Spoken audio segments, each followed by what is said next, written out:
এক গ্রামে এক গরিব মানুষ থাকত। তার ঘরে কিছুই ছিল না, এক টুকরো রুটি পর্যন্ত না। একদিন সে আল্লাহর উপর ভরসা করে বলল, হে আল্লাহ, তুমি যদি আমাকে দাও, আমি তোমার পথে দান করব। সেদিন দুপুরে হঠাৎ দরজায় কড়া।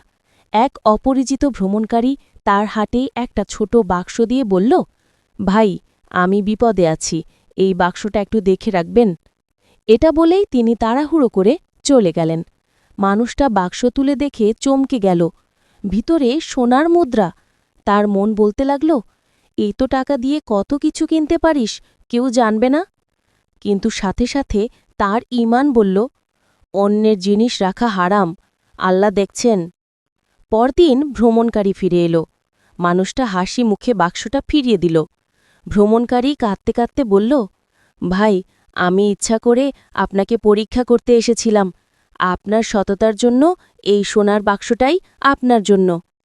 গরিব মানুষটা অবাক। সে বুঝল, যে আল্লাহর জন্য হারাম থেকে বাঁচে, আল্লাহ তাকে আরও ভালো কিছু দিয়ে দেন। গল্পের শিক্ষা: হারাম থেকে বাঁচলে আল্লাহ হালাল রিজিক খুলে দেন। সত্যবাদিতা কখনো ক্ষতি করে না। আল্লাহর উপর ভরসা করলে তিনি সবচেয়ে ভালো দরজা খুলে দেন।